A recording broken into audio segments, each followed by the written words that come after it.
Assalamualaikum warahmatullahi wabarakatuh. Di sini kelompok kami akan mencoba menjawab pertanyaan terkait tugas ekonomi sumber daya alam. Saya Anissa Yuniarti Rosida mencoba menjawab pertanyaan nomor 1. Di mana pertanyaan nomor 1 ini merupakan wilayah yang dipilih oleh kelompok kami dan juga alasannya. Jadi kelompok kami memilih wilayah Sumatera Selatan.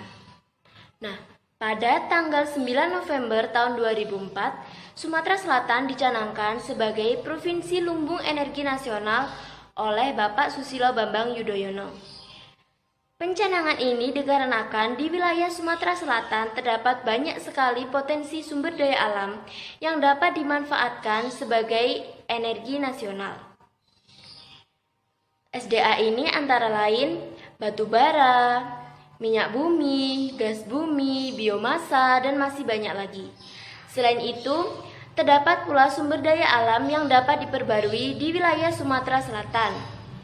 Sumber daya alam ini antara lain perikanan dan juga hutan bakau.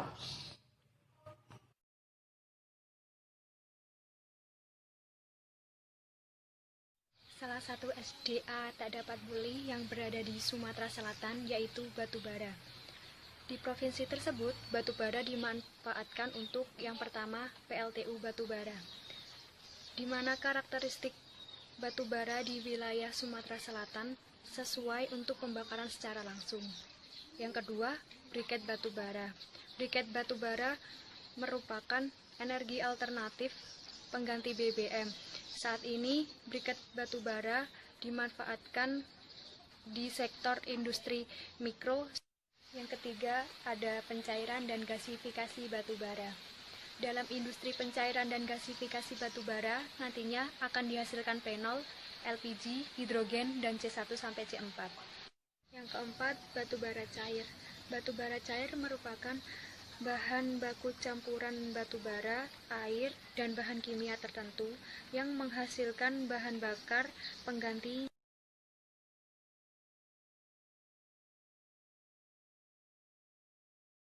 Nah, saya Miftahul Jana akan menjawab pertanyaan yang nomor 3, yaitu sumber daya alam yang dapat diperbarui di wilayah Sumatera Selatan. Salah satunya adalah perikanan perairan. Nah, masyarakat di sana memanfaatkan sumber daya ini sebagai tambahan penghasilan nelayan. Ada juga yang digunakan sebagai perikanan tangkap, serta digunakan untuk tambahan penghasilan asli daerah tersebut. Masyarakat di sini memanfaatkan hal ini dengan baik, yakni dengan menggunakan alat tangkap yang aman sehingga tidak merusak ekosistem yang ada di sekitarnya. Nah, produk unggulan atau komoditi unggulan yang ada di provinsi ini yaitu udang, kepiting, golok-golok, dan juga manyung. Nah, untuk pemanfaatan komoditas unggulan ini masih sekitar 60% dari total 100% yang ada di wilayah Sumatera Selatan ini. Jadi, pemerintah Sumatera Selatan masih terus melakukan upaya penelitian dan juga pengembangan agar dapat memanfaatkan produk ini secara maksimal. Baru-baru ini, Kementerian Kelautan dan Perikanan meresmikan Balai Perikanan Perairan Darat di Provinsi Sumatera Selatan. Nah, hal ini juga sebagai upaya dari pemerintah untuk mengembangkan Provinsi Sumatera Selatan agar dapat menjadi sentra dari perikanan air tawar yang ada di Indonesia ataupun di kancah dunia. Hal ini juga dapat menjadi upaya serius dari pemerintah untuk membangun Provinsi Sumatera Selatan agar citranya lebih dikenal luas oleh masyarakat.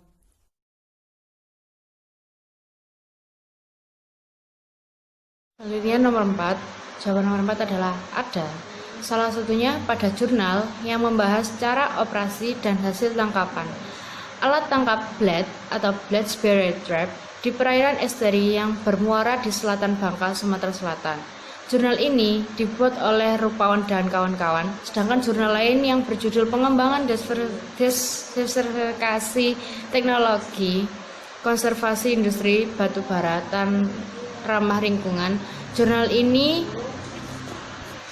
dibuat oleh Hermawan dan kawan-kawan, di mana kedua jurnal ini sama-sama membahas tentang kekayaan alam di Sumatera Selatan.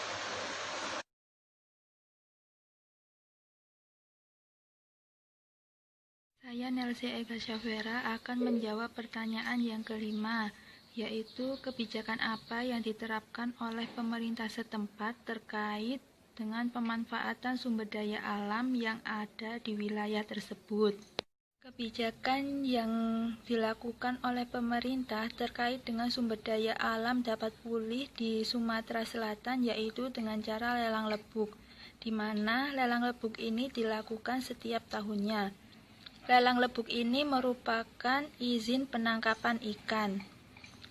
Izin penangkapan ikan lelang lebuk ini di Sumatera Selatan dimaksudkan untuk melindungi ikan supaya tidak punah. Kebijakan yang dilakukan oleh pemerintah terkait dengan sumber daya alam tak dapat pulih di Sumatera Selatan, yaitu dengan cara pembentukan Perda Nomor 5 Tahun 2010.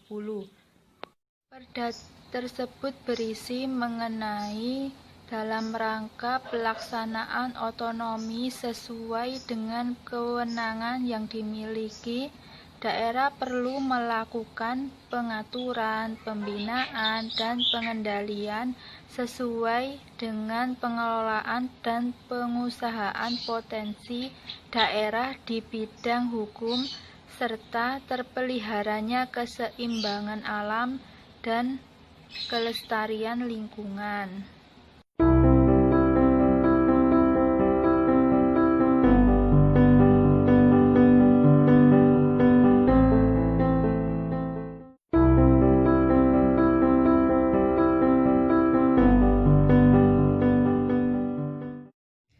di sini kelompok kami akan menjelaskan hasil diskusi pada pertemuan minggu yang kemarin.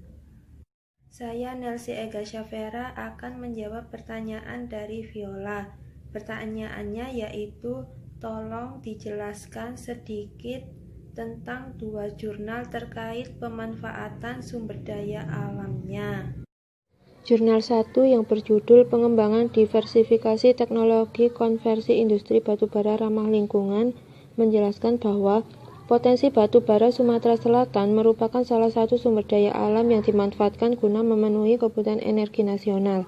Sebesar 60% batubara Sumatera Selatan merupakan batubara peringkat rendah, tetapi memiliki keunggulan berupa kadar abu dan belerang untuk digunakan pembakaran langsung pada PLTU.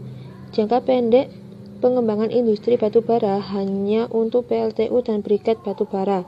Sedangkan jangka panjang perlu dukungan pemerintah dalam pengembangan teknologi konversi batubara.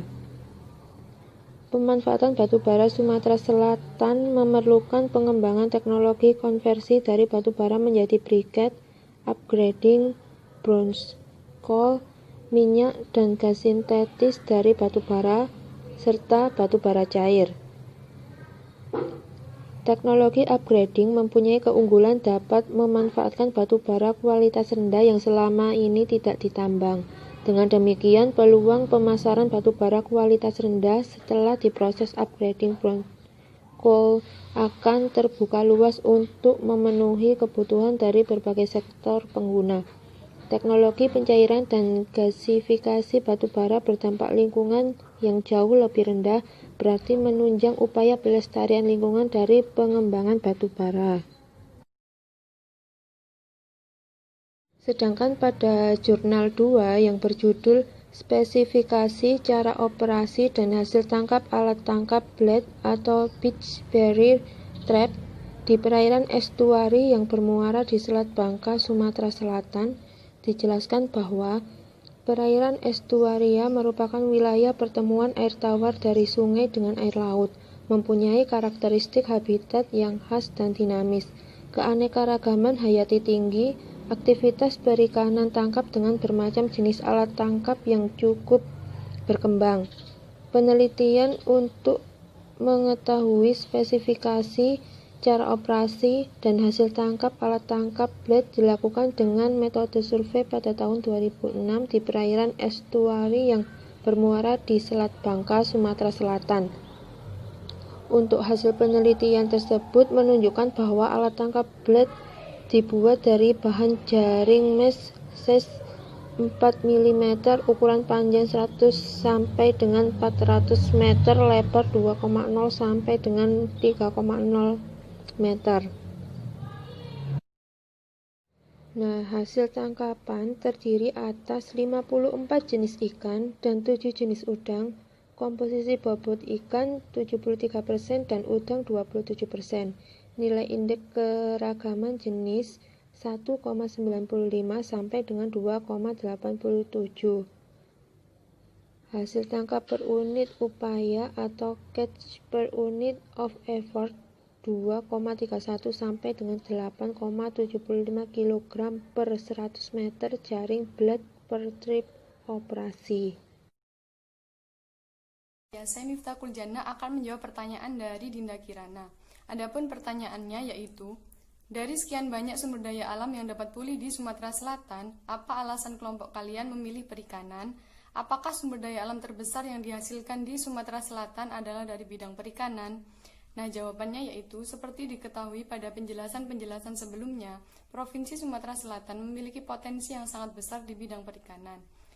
Pada umumnya, masyarakat di sana juga memanfaatkan perikanan sebagai mata pencaharian dari mereka. Bahkan KKP, Kementerian Kelautan dan Perikanan, memprioritaskan Provinsi Sumatera Selatan sebagai lokasi dari perikanan budidaya.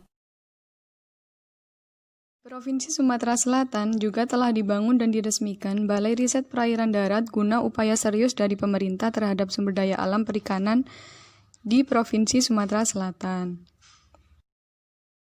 Nah, pertanyaan dari Bu Rista, apakah jenis komoditas ikan yang paling banyak terdapat di Sumatera Selatan? Nah, jawabannya yaitu jenis komoditas perikanan paling banyak di Sumatera Selatan adalah udang, rajungan, ikan manyung, dan juga golok-golok.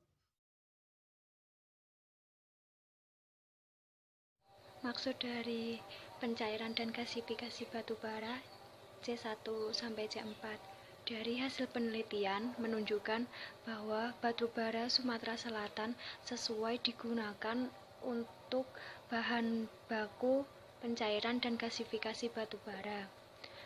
Selain itu, dampak yang dihasilkan juga relatif lebih rendah dibandingkan dengan pembakaran secara langsung. Hal ini juga berarti mendorong upaya pelestarian lingkungan dari pengembangan batu bara. Di sini saya Anissa Yuniarti Rosida akan menjawab pertanyaan dari saudari Adila Syaidatul Husna. Nah, pertanyaannya termasuk ke dalam golongan apa batu bara yang ada di wilayah Sumatera Selatan? Jadi, sebesar 60% batu bara yang ada di wilayah Sumatera Selatan termasuk ke dalam peringkat yang rendah. Nah, peringkat yang rendah ini memiliki beberapa keunggulan berupa kadar abu dan kadar belerang yang rendah dalam penggunaannya, khususnya untuk pembakaran langsung pada PLTU.